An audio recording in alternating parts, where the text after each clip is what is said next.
Children, now let's study about the social classes during the Mesopotamian civilization.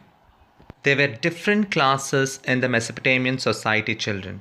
The king was very powerful. He was the head priest and performed religious rites and sacrifices. He and the royal family held the highest position in the society. Priests, high officials, and scribes means writers, were next in importance. Then came the farmers, the artisans, and the traders. The slaves were at the bottom of the social ladder. Now let's learn about the family, children. The father was the head of the family. Boys were sent to school while girls learnt cooking, spinning, and other household work. Some were taught to read and write at home. Women were not treated equal to men. The religion during the Mesopotamian period, children. The Mesopotamians worshipped the different forces of nature. They also worshipped many gods. Each city had its own god. People believed that Marduk, the Babylonian god, created the world after defeating a monster. A ziggurat was dedicated to the god by building his temple on top. The priests performed ceremonies in the temple. Excavated evidence suggests that the Mesopotamians believed in life after death. Many graves contained articles of daily use which the people believed the dead would need in their afterlife. Occupations during the Mesopotamian civilization. Most people were farmers. They grew wheat, barley, corn, dates, fruits, and vegetables. Improved methods of irrigation led to an increase in crop production, children. Among craftsmen, there were metal workers such as blacksmith and goldsmith and potters, weavers, sculptors, glass makers, and so on. Stone carving was an important occupation, children. Trade and commerce.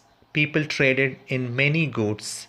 They imported raw materials, turned them into finished articles, and then sold them at home and abroad. The quality of goods was strictly supervised. Records of trades were written on clay tablets. The discovery of Mesopotamian seals in Indus cities and that of Indus seals in the cities of ancient Mesopotamia proved that trade exists between the two civilizations, children. Now let's see the major achievements. Under that we get architecture, sciences, script, and Hammurabi's code of law. Now let's learn about the architecture, children. Stone was not easily available in Mesopotamia, so buildings and temples were made of baked bricks. Architectural forms such as the arch, column, dome, and vault were used in buildings. The introduction of these architectural forms was one of the greatest contributions of Mesopotamians. People built many ziggurats. They were many stories high and decorated with marbles, tiles, and precious stones. Drains of baked bricks were built on the sides of the ziggurat. These drains carried away rainwater from the ziggurat. The Hanging Gardens of Babylon were one of the wonders of the ancient world. They were built by the king Nebuchadnezzar for his wife because she missed the hilly landscape of her home. Sciences. The Mesopotamians excelled in mathematics and astronomy, children. As we count by tens, they counted by 60s. They divided an hour into 60 minutes and a minute into 60 seconds. A year consisted of 12 months with 30 days in each month.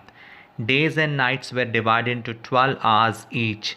Mesopotamians gave the specific names to different stars and planets. They could also predict eclipses.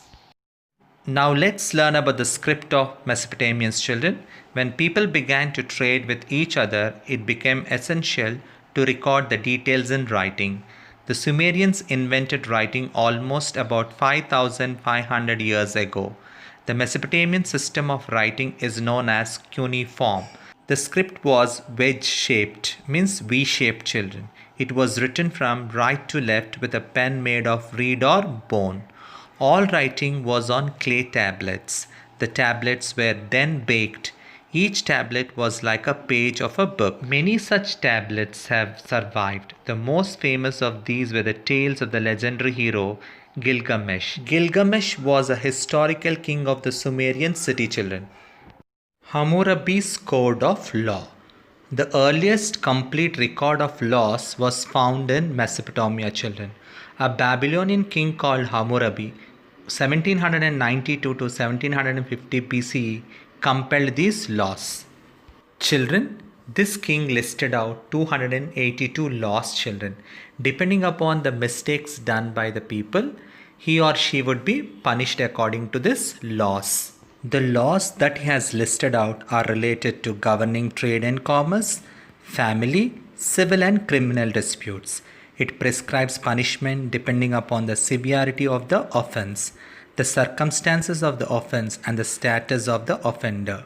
So, any problems like dacoity, theft, robbery, or family problems, or related to trade, all these problems are judged according to the Code of Law by Hammurabi.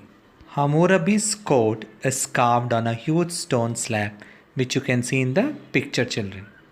King Sargon of Akkad ruled over 2334 BCE to 2279 BCE.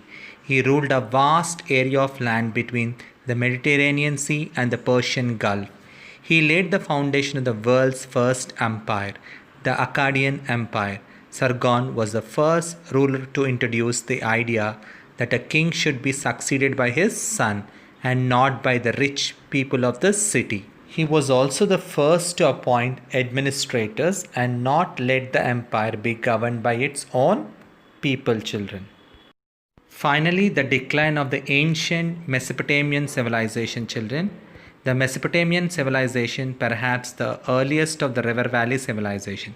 It lasted many millennia but ultimately fell into decline. However, the strides means steps, children, made by the Mesopotamians in architecture, sciences, and scripts have enriched the history of humankind.